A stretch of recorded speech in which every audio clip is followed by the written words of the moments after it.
Happy New Year, everybody. And if it's not a Happy New Year, I at least hope it's not an unhappy New Year. Like maybe a relatively content New Year. I think that's about all we can hope for at this point. But aside from all the weird and awful shit that happened in 2025, there were some movies that got released. And that's mainly what I'm here to talk about. I'm going to talk about my top 5 favorite movies of the year and my top 5 least favorite movies of the year. The best and worst of 2025. I do this every year. And I think this year overall was, again, not great for movies. But I did have an easier time picking 5 favorites this year than I did in years prior. So maybe that's a good thing. Maybe things are improving. Then again, I also had a hard time narrowing down my 5 worst movies of the year. So maybe things are not improving, which frankly, I'm used to at this point. And pretty much all of my best movies of the year could be classified as horror movies, which of course indicates my bias towards them. I am more likely to enjoy a sci-fi or horror movie than just about any other genre. And horror seems to be the only genre that is still doing well consistently. I wish sci-fi could make a comeback, because it seems like we're lucky to get one decent sci-fi movie for every 10 decent horror movies. And odds are that the one decent sci-fi movie is also a horror movie, because it's like there's a lot of sci-fi horror movies. It just feels like science fiction is not what it used to be. But at least horror seems to be still going strong.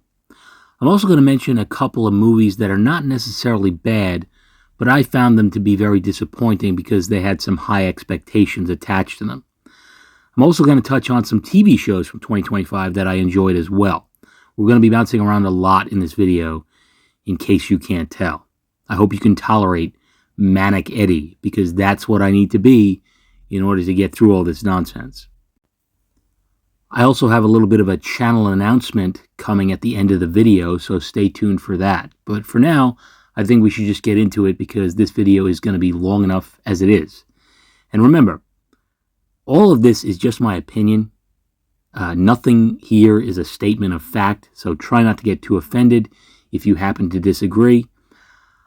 This is also in no particular order. Like, if I think a movie is the best movie of the year or the worst movie of the year, I'll say it. But otherwise, this is not ranked from least best to most best or least worst to most worst, if that makes any sense. And these are the 2025 movies that I watched this year. I think that's all of them. So if I don't talk about one of these movies, it just means that I didn't think it was the best or the worst. And obviously, I haven't seen every movie. For instance, I have not seen Predator Badlands or the remake of The Running Man. Let me know if you think those would be among the best or the worst for you. Anyway. Oh, sorry. One more thing I should probably mention. I am bringing back the Dick Rock rating system for this video, if you're not familiar with it. It's just basically a 1 to 5 star rating system using the very phallic prop that was in an episode of Star Trek.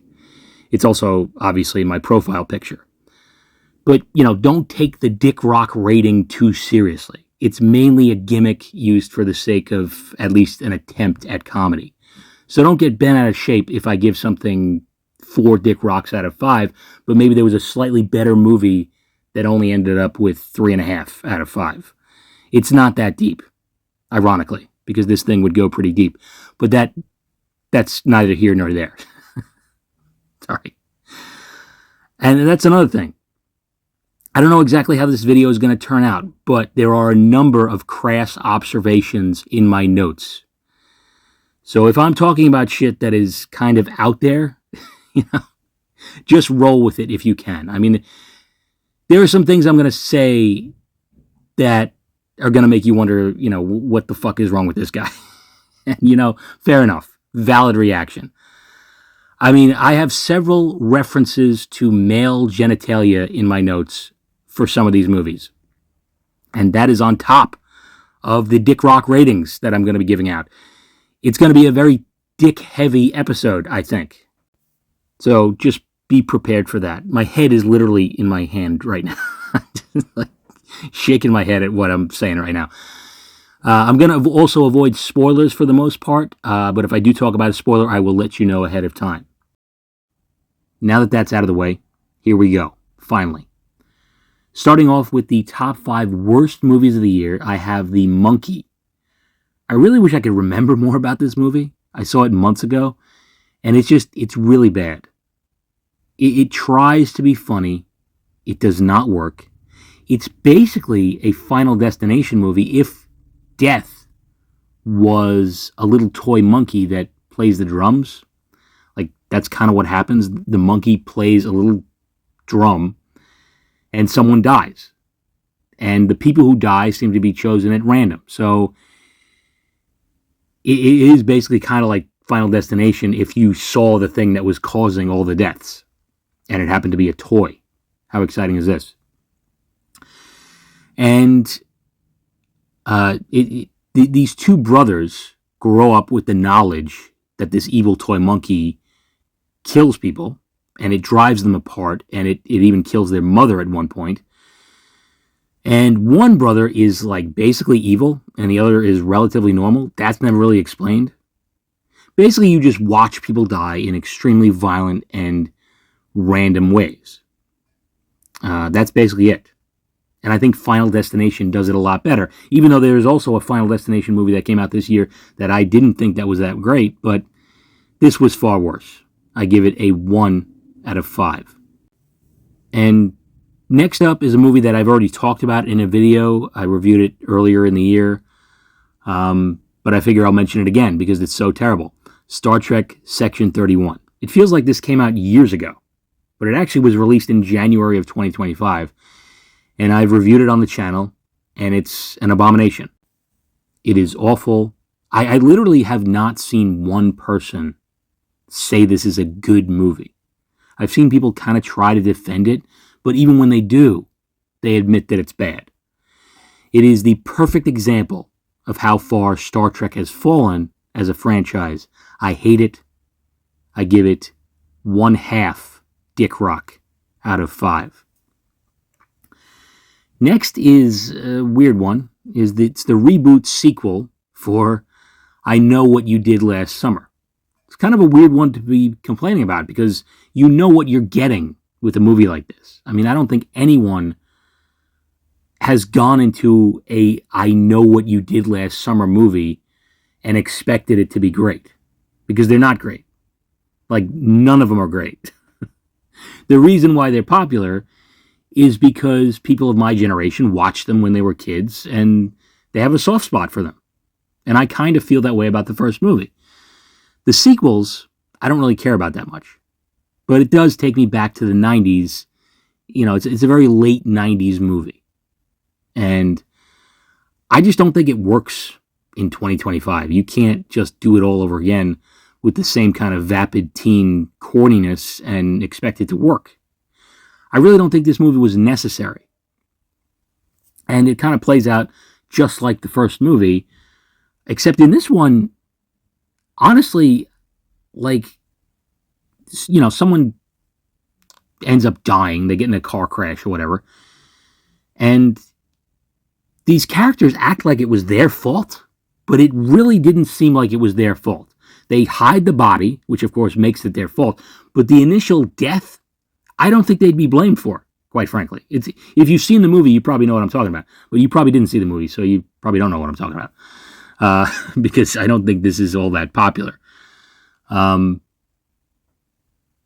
you know, they bring back Freddie Prinze Jr. and Jennifer Love Hewitt, you know, and they still look great, by the way. But I don't think that's enough to get anyone excited. And Sarah Michelle Gellar has a cameo appearance, despite the fact that her character dies in the first movie.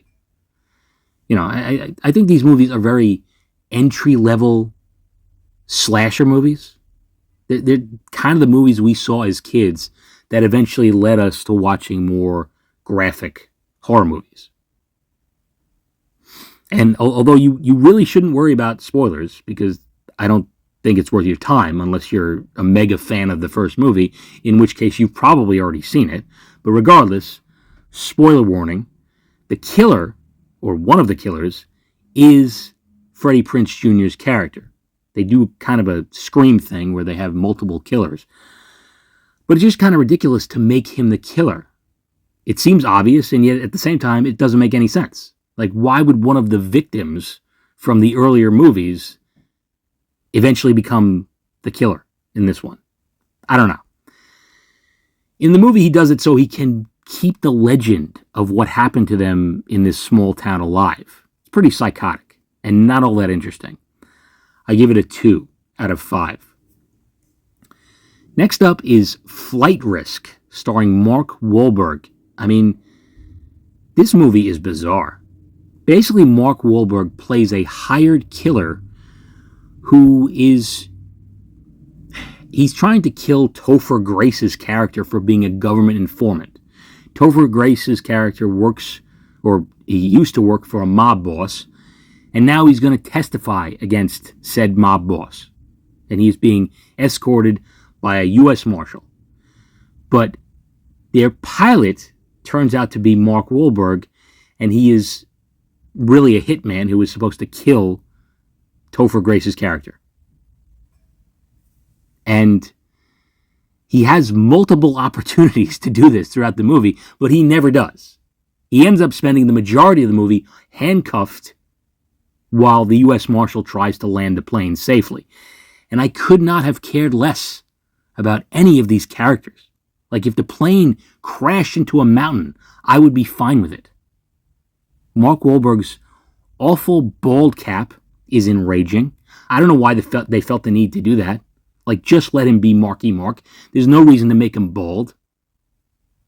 I mean, I don't see a hero when I look at Marky Mark. So you don't need to give him like this Larry David villain look. I mean, the villain of the movie shouldn't look like Mr. Spacely from the Jetsons, but he does. What the fuck are we doing? And the dialogue stinks. At one point, the air traffic control guy on the ground is helping the U.S. Marshal land the plane, and he is like flirting with her, and she's kind of into it. It's working. And what do you even do if you're her? You almost have to flirt back. This fucking asshole has your life in his hands. So I don't know whether she's actually into him or she was just playing along. But she does agree to go on a date with him, so that's nice, I guess. Just a very bizarre dynamic. It's like, okay, I'm going to help you land this plane, but do you want to get some coffee afterwards? And basically, the movie wraps up in a very predictable and boring way. There's nothing really new here. I give it a 1 out of 5. It stinks. And before we get to number 1, I have some dishonorable mentions. You know, I like to do that. And starting off with Superman. Listen, I know a lot of people are putting this on their best of the year lists, but if you've seen my review for it, you already know that I have a very low opinion of this movie. So I won't say much more on it because there's a whole video of me talking about it, but it's just not a good movie. The next one goes to Him. Just an atrocious mess of a movie. Not sure what they're trying to say with this one. The main character is one of the most vapid, empty-headed morons I've ever seen in a movie. I mean, this guy has the charisma of a fucking toenail. I think the movie is a criticism of male competition, I guess. But honestly, I don't know. I think the only people who might think this is a good movie are guys that have actually played in the NFL. Like, maybe they'd be into it. But for the rest of us, it's pretty unwatchable. I mean, to tell you the truth, this one is less watchable than some of the ones I've put on the list as the worst movies. But whatever. I'm at least mentioning it now. And the final dishonorable mention goes to Happy Gilmore 2. I mean, do I even need to say anything about this one? It fucking stinks. I don't know what to tell you. I mean, Adam Sandler seems like he's phoning it in. It's depressing. All it did was make me wish it was still the 90s. That's it. And those are my dishonorable mentions. Oh, shit, wait a minute. There is one more. Jurassic World Rebirth also stinks. I mean, no surprise there. The makers of this movie really were hoping that you've never seen Jaws or even heard of it, because There are a lot of moments in this that are lifted directly from Jaws. And if Jurassic World has to rip off anything, can it at least rip off the original Jurassic Park? Can we just go back to basics? I'm so fucking tired of these movies. They act like normal dinosaurs are boring. So they have to invent these genetically engineered monsters that never actually existed at all. Jurassic Park, if nothing else, should showcase how cool dinosaurs were. But they can't do that. They think it's too boring. So we need like these weird creatures that look like they were victims of a Star Trek transporter accident. Just really bad.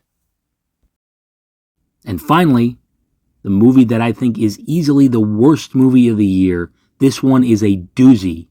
War of the Worlds, starring Ice Cube. Even for movies that I haven't watched yet, it's hard to imagine any of them being worse than this. I mean, it's not even really a movie. You're basically watching an overdramatic Zoom call for 90 minutes.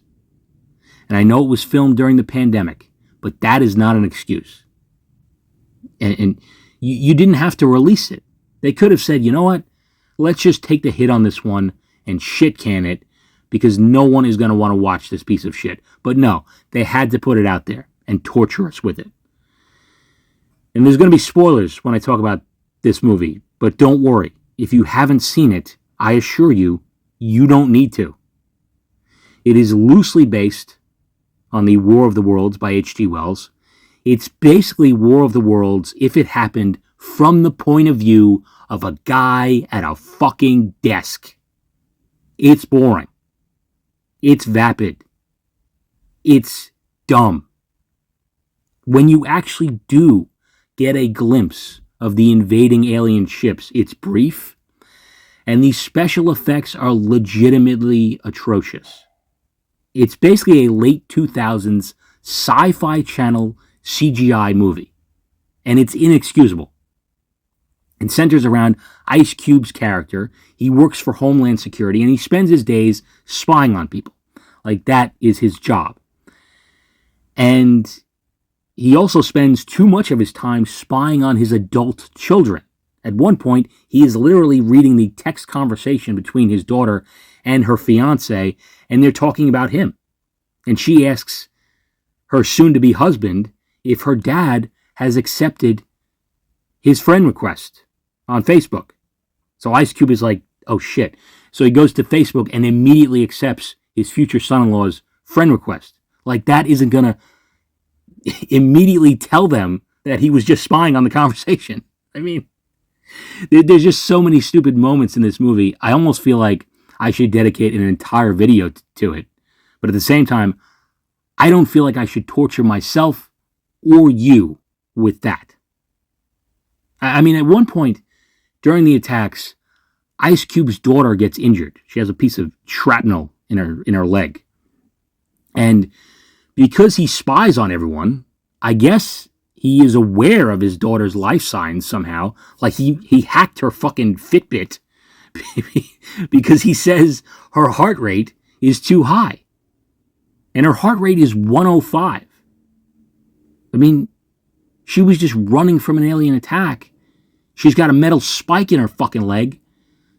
And her heart is acting like she is suffering from a mild jog in the park. Like, why do we care about her fucking heart rate? I mean, yeah, if that was her resting heart rate, maybe it's a problem. Maybe see a cardiologist when you get the chance. But that's not it. This is a very stressful situation. She could be bleeding out. But her dad is like, hold on, your heart rate is too high. I mean, it's wild. And the whole thing culminates with basically the ending of Independence Day. They give the aliens a computer virus. I'm not kidding. They just did Independence Day again. It's Independence Day if it was completely horrible and had the overall cinematic charisma of an ingrown pubic hair. They also, and it's going to sound like I'm making this up because how could this be in a real movie? They use an Amazon delivery drone at one point to try to take down one of the aliens. and the drone crashes. And they send a random guy on the street, $1,000 Amazon gift card just so he'll help pick up the drone and set it up so it can fly again. This is a real scene in the movie. Like, they wanted us to see this, and they thought we'd be entertained by it somehow. I mean, it's repugnant. It's so bad. And supposedly, this movie was made for under $10 million, which, adjusted for inflation, is even less than what they spent on the 1952 version of War of the Worlds, which is obviously a vastly superior adaptation. But when you watch it, it almost seems like it's too much. Like, you spent, let's say, I don't know, $9 million on this fucking movie. Where did the other $8.9 million go? Who pocketed that money? Because I am not seeing $9 million here. It is stupid, it is childish, it is meaningless. And everyone involved with this movie should be ashamed of themselves. And I don't think I've ever done this before, but I'm giving this 0 dick rocks. I have standards, okay? Ice Cube, you're not worthy of my dick rock, all right? Go home and think about what you did to us. The people have suffered enough without this movie. And I've got to say, in all honesty, it's the biggest piece of dog shit that I have ever heard. And now for a couple movies that I don't think are necessarily bad, but I found them to be very disappointing. A lot of good things were said about these movies, so I know I'm in the minority, but I found them to be really just not great. Like, they're okay, but it's like, why are these being celebrated so much? I don't get it. And the first one is Black Bag. It's kind of a spy thriller. Everyone in the movie, absolutely everyone, is a British spy. And you'd think that would be cool. But I just found this movie so boring. Like, there is no action to speak of. It's just like the intimate details of the lives of these spies, like their relationship struggles. I mean, Michael Fassbender's character is married to Cate Blanchett's character. They're both spies who are put at odds with each other. It seems like there's a chance that Cate Blanchett's character might be a traitor, and her husband, Michael Fassbender's character, might have to stop her. It sounds exciting, but none of that plays out in any kind of exciting way. And the next one is kind of a dark comedy / action movie called Eddington. Heard a lot of good things about this, but when I found out the premise, I was kind of like, well, I don't know if I want to watch this. Because it takes place during the pandemic, like just a few months after it hit. And it centers around a small town in New Mexico called Eddington. And when I heard the premise, I was like, oh, man, I don't know. I don't know if I want to watch this because I don't want to relive that time in any way, shape, or form. And this movie kind of makes you relive it. Joaquin Phoenix plays the sheriff of the town, and he is an asshole. I mean, he is not a likable guy by any means. He basically runs for mayor against the current mayor, played by Pedro Pascal, and he does this because he is tired of being told to wear a mask. Like, he doesn't want to wear a mask, and he decides to launch a political campaign based solely on that. And it just kind of snowballs from there. And I'm not really sure what the movie is trying to say. It actually feels like a very nihilistic indictment of how we all handled the pandemic. And I guess that's fair. Like, even people who did the right thing during the pandemic still handled it kind of poorly. Like, I think even the most logical people were often illogical during that time. And the movie didn't leave me feeling any kind of a way. Because I thought Joaquin Phoenix's character is, he's reprehensible in the movie.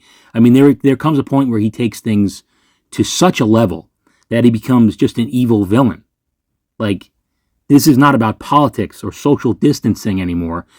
He has killed people in this movie. And it's weird because the movie ends with his character suffering a fate worse than death. Spoiler alert. Sorry, I probably should have said that ahead of time. And yet, he is also kind of celebrated by some of the more conservative people.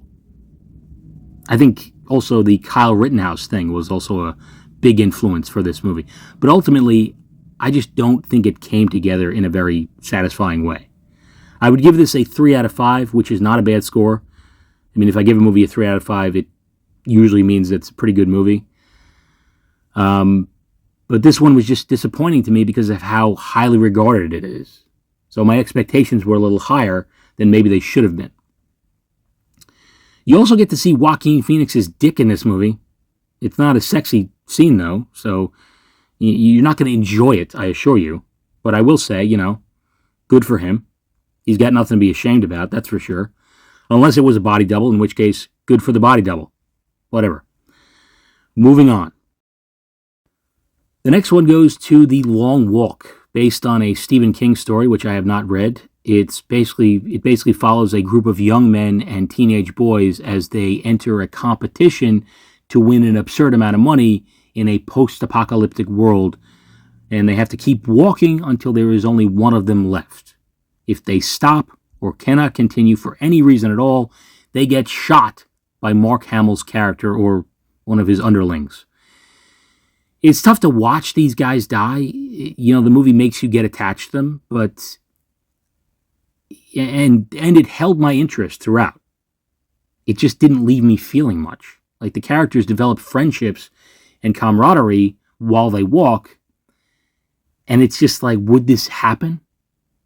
It just makes me wonder if people would react this way, because they're not friends.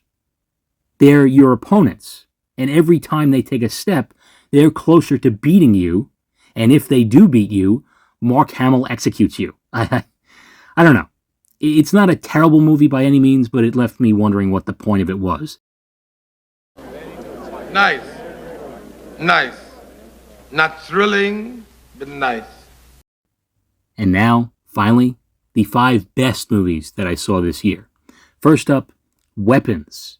I know not everyone agrees that this is a good movie, but I thought it was entertaining throughout. It's very creepy, in my opinion.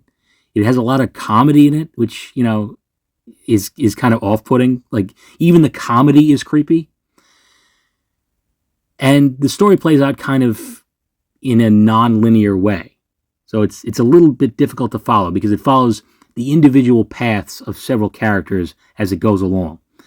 And it can be a little disorienting, but I think it really works. And it's not a movie that I think is all that deep, but the characters were interesting. I thought the mystery was engaging, and the villain is incredibly unique and weird. I mean, she is one of the most bizarre villains, I think, in recent memory. And the ending is so insane and kind of hilarious that I can't help but love it. I don't want to spoil it in case you haven't seen it, but if you can stomach horror movies, definitely check this one out. I give it a solid 4 out of 5. The next one is also a horror movie, of course, but the reactions to it, I think, were a bit more mixed than Weapons. 28 Years Later. Obviously, it's the third movie in the 28 Days Later trilogy, and I know some people had a bad reaction to this movie, but I thought it was pretty solid. In fact, I would say it's better than the second one.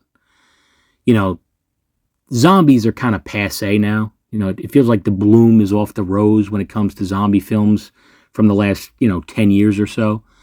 But I think this one works pretty well. It obviously takes place 28 years after the first movie. And the virus has been contained to the UK. And things have changed a lot. I think it's really interesting that everyone who is still alive is trapped on this island. And they can't leave even if they try. So they're forced to try to survive as though it's a global apocalypse. But in reality, it's just contained to this one island. And there's something kind of interesting about that. The movie follows a young boy who lives on kind of a small island near the mainland with a community of people who basically live relatively normal lives considering the horrors that are beyond their gates. And the kid decides that he's going to take his sick mother to see a doctor living on the mainland. And the doctor is played by Ralph Fiennes. I don't know why he has to call himself Rafe. Like, just be Ralph. Be Ralph Fiennes. There's nothing wrong with that name.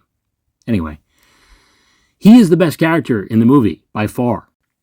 And although I like this movie, I am a little annoyed by how much it made me feel. Like, there are some heavy emotional scenes in this movie, and I'm not going to lie, this movie made me cry. Like, for real. It got to me. And you don't expect that in a zombie movie. The last zombie movie that affected me like this was Train to Busan, an amazing movie. I'm telling you right now, that is a better movie than anything I'm talking about in this video. That's for sure. But for me, 28 years later has that level of emotional gut punch, and I kind of resent it for that. Like, how fucking dare you make me feel things? Like, why would you do that? That's not what I signed up for when I put this movie on.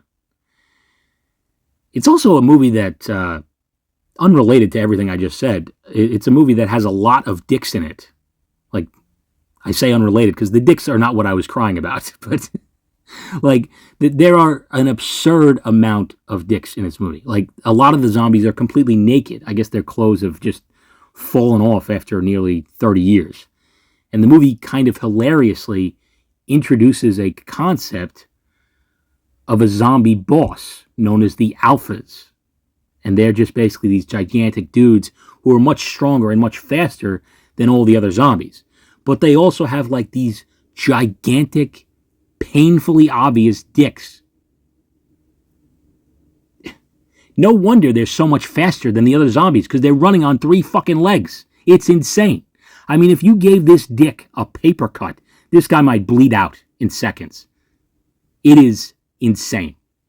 And I know I'm laboring on this, but I'm trying to paint a picture for you, whether you like it or not. And I think the alpha zombies are meant to be a commentary on masculinity, or the perception of what is masculine. Like, is being masculine just being a big, dumb, aggressive idiot with a giant dick? Or is it something else? Because the Ralph Fiennes character counters the alphas so easily by using logic and reason. He's a genius. So I think the movie is saying that he's the real masculine dude, which I guess makes sense. Ultimately, I think it's a movie worth checking out for sure, despite the laughable amount of dicks. Or, if you're like me, maybe because of them. I don't know. I don't know who I am anymore. Anyway, I give this movie 3.5 dick rocks out of 5. I would have given it more, but I assure you, it doesn't need any more. Can I recover from that? We'll see. Keeping things rolling naturally with the next one on the list, which is Guillermo del Toro's Frankenstein. Honestly, I didn't think this was going to be that good. You know, I like Guillermo del Toro movies, but it has been a while since I saw one that I really did enjoy. I think you have to go all the way back to Hellboy 2 to find a movie of his that I was really into. But to be fair, I still have not seen The Shape of Water, which, you know, that's on me, obviously. And I also didn't think this was going to be great because of the monster. You know, they got like a handsome guy to play the monster, and I just think he's a little too good looking to be the monster. But despite that, it still was a really great version of Frankenstein. In some ways, it resembles the book a lot more than most versions of Frankenstein. You know, the 1931 version with Boris Karloff is great, but it really has nothing, or next to nothing, in common with the book. The book is really more of a sci-fi story than a horror story. And although this movie is a little bit more like the book, it still changes a lot. Like, there's a lot that's different about it. But I kind of like the changes. I think they work for the most part. However, I do wish that Victor Frankenstein could have been a little bit more sympathetic. He is overly cruel at times. But overall, I still thought it was a great movie. Best version of Frankenstein I've seen in a very long time. I give it a 4 out of 5. Moving on to the next movie, The Ugly Stepsister. I'm willing to bet the average person hasn't heard of this one. It's a Norwegian film, and it is a warped version of Cinderella. It's basically the story of Cinderella if it was a horror movie. And it's great. Honestly, I was blown away by this movie. There's a lot of body horror in it. It's very dark. And although it's based on Cinderella, Cinderella herself is not the main character. It focuses more on one of her stepsisters. And it's quite a roller coaster. You go from sympathizing with this character to almost hating her, and then sympathizing with her again. Ultimately, she is a character who is the unfortunate victim of her environment. Like, a lot of what she does, she was conditioned to do by just societal pressures and just the way the world was back then. And in many ways, how it still is today. It's very gross. Like I said, it's a lot of body horror. It's basically if David Cronenberg wrote and directed a Cinderella movie. That's kind of the vibe I get from this. It just really works, and I think if you can stomach it, you should definitely check it out. There's a lot of social commentary in it, and I kind of compare it to The Substance from last year with Demi Moore. There are some similarities there in terms of the body horror, but this is better than The Substance, in my opinion. It just really works. And if you can stomach it, I definitely think you should check it out. It's a very smart and disturbing retelling of the classic Cinderella story. And I give it 4.5 out of 5. Oh, what'd you think? Pretty good.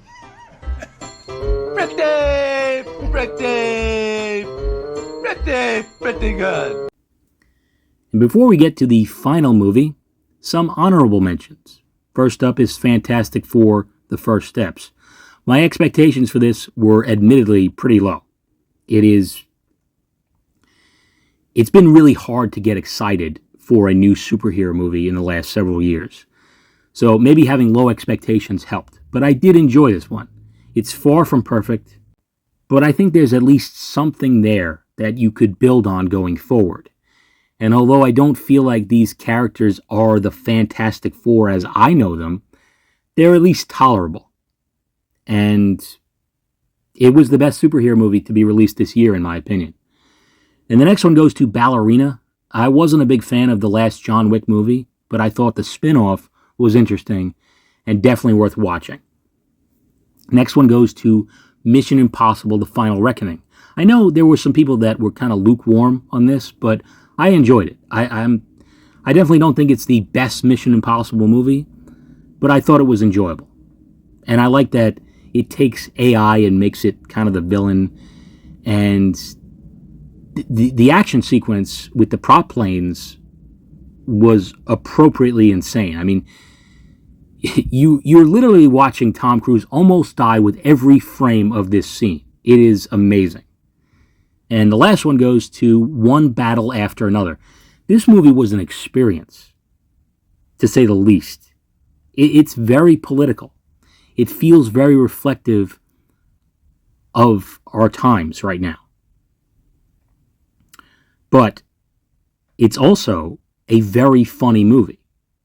Like, there were several moments in this that really did make me laugh. And it's weird because it's not, or at least it doesn't seem to be, thought of or billed as a comedy. But I think it should be. Like, I think that should be like the number one thing that people talk about when they talk about this movie. It really is hilarious.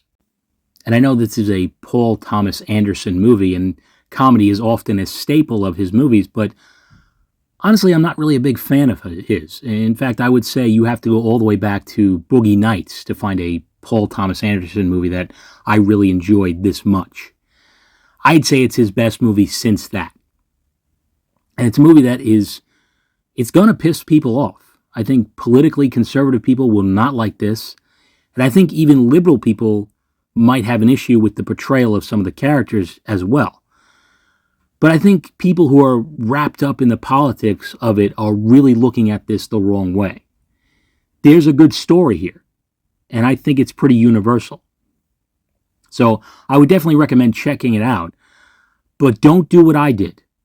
I have to admit, I took an edible when I watched this, so I was a little high for it, and I think that made it even more funny to me, but it also made it confusing because I didn't know, going into it, I didn't know it had comedic elements in it. So when Sean Penn is sitting around talking about shit like the Christmas Adventurers Club, I'm actually like Googling to see if the Christmas Adventurers Club is a real government organization. And honestly, the jury's still out. I still don't fucking know. I mean, that's how high I was. And I just have one request for Leonardo DiCaprio. We're not going to get him to stop dating 25-year-olds. That's obviously never going to happen. The dude is going to be in his 90s looking like Anna Nicole Smith's husband. So that's a request that he has and will continue to ignore. But Leo, buddy, can you do us all a favor? Can you make a movie that is 2 hours long or less? Is that at all possible? Because this movie is nearly 3 hours long. And I looked it up. If I'm correct, the last Leonardo DiCaprio movie that was under 2 hours, you have to go back 18 years to 2008 to find a movie of his that was the normal length of a normal movie. And it was like this nothing movie where he bangs his Titanic co-star Kate Winslet again. I'm just saying. I'm just putting it out there. Maybe make a movie that is perhaps slightly shorter than the Lord of the Rings trilogy. That's all I'm asking. They don't all have to be like 9 hours long. Anyway, these are all great movies, everything I mentioned here, and I could have easily put them on the list as well. And moving on, finally, to what I think could be the best movie that I saw this year, Sinners. Not quite a perfect movie. There are some things that irk me about it, but overall it's a really cool vampire movie, and I wish I had seen it when I did my top 10 vampires video, because I probably would have mentioned it. It would have either been on the list or at least one of my 9,000 honorable mentions. It's just an interesting movie that takes place in 1932, and basically it works because it does a lot with the characters. It's not just vampires ripping up people in a bar like From Dusk Till Dawn. You get to know these characters and care whether or not they live or die or become vampires. And when you get to the end of it, I think it's really satisfying. Although, like I said, there are a couple things that bothered me. Like at one point, some Native American characters track a vampire to the home of some KKK members. And it seems like the Native American characters are going to be a big factor in this movie at some point, but they never show up again. It's just kind of weird. But other than that, I think it was a great movie. That's really the only nitpick that I can really think of. There's also a lot of talk of oral sex in this movie. It's very important to the story, apparently. Watch this movie, see some cool characters, see some cool vampires, and learn the importance of giving head. That's what you'll get out of this movie, and I give it 4.5 out of 5. I like it! And there you have it. The top 5 best and the top 5 worst movies of the year, according to me, which shouldn't carry all that much weight with anyone. So let me know if you have some other movies from this year that you think deserve to be in those categories, or if you think that any of the movies that I chose deserve not to be in those categories. And now I just want to talk a little bit about some shows that were released this year. I don't really have much to talk about. The main thing I want to mention is It, Welcome to Derry. It's a new show, takes place in the universe of Stephen King, obviously, and it's a prequel set 27 years prior to the events of the original It story. And I was absolutely blown away by this show. I really have no criticisms. I never actually read the original book. I tried to get through it a few years ago, but there's some stuff in that book that is hard to stomach. It's just like, ugh. Do I even want this in my life right now? I don't know. But I enjoyed all of the movies. You know, I think the one from 2017 is probably the best. You know, part 2 was okay, but it wasn't nearly as good as the first one, in my opinion. But the show, I think, could be better than all of them. And the universe of Stephen King is pretty connected. It's a shared universe. and this show is no different. I mean, Dick Hallorann from The Shining is a major character in the show, and he's great. He might be my favorite character. In fact, I'd like to see this actor in more things. He was phenomenal. And obviously, it's about kids in these horrific situations, and that is kind of what makes it scarier than your average horror story. It's the kids are in danger, and some of them die, and dying at the hands of Pennywise is a fate worse than death. So the whole premise is extremely scary. But the characters are great. I mean, one of the characters is this little girl who is not really likable when she's first introduced. And yet at the same time, she's not really doing anything abnormal. She's just a kid who is desperately trying to fit in. And I think everyone kind of goes through those kind of superficial, self-absorbed moments in order to fit in when you're a kid. But eventually, she sees the forest for the trees, and she becomes, I think, one of the best characters on the show. It's just cool to see that level of character development for what is essentially a fairly minor character. And I feel like you just don't get that kind of believable character development too often these days. It's definitely a show worth checking out. I can't wait for season 2. And as for other shows I watched, there were some decent ones. I'm a little behind on shows, but there were some good ones. Invincible season 3 was good. I enjoyed that. I also watched the new season of Gen V, which was forgettable. Alien Earth, a new show set in the Alien universe, I found to be very disappointing. I was just not into what they were doing with that show. And I still haven't checked out the series finale of Stranger Things. I feel like I might be the only person that has yet to check it out. I feel like I'm kind of over Stranger Things a bit. Like, I feel like the show peaked with season 3. But just for the sake of completion, I will get around to checking it out. And it's funny because Stranger Things is obviously heavily inspired by Stephen King's It.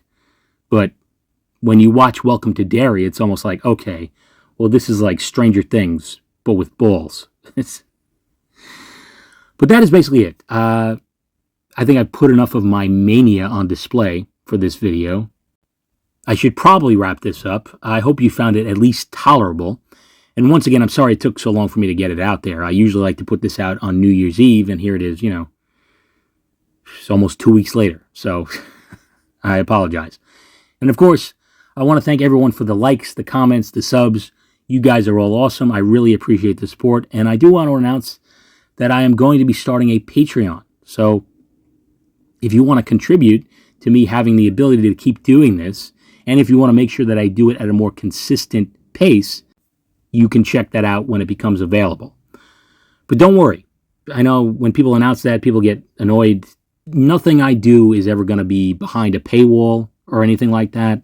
So I'm not going to hold my content hostage. You'll still be able to see everything as it is normally.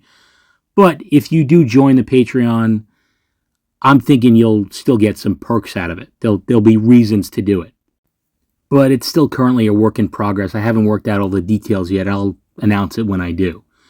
But a few people have actually asked me about a Patreon, and now I'm finally getting it started. And if you want to further support the channel and actually get something tangible out of it in return, you can head over to tpublic.com. My friend Neo designs custom t-shirts, and he has some Eddie Steak merchandise for sale. So if you want to buy something there, you'll be supporting me and him. And yeah, that's about all I've got for now. Time to get back to more regularly scheduled programming. It has been a while since I put out a Star Trek video, so that is going to be my focus for the foreseeable future. But let me know what you think of the movies and shows I talked about, and if there are any others that you would have included. I wish everyone a Happy New Year, and until next time, take it easy.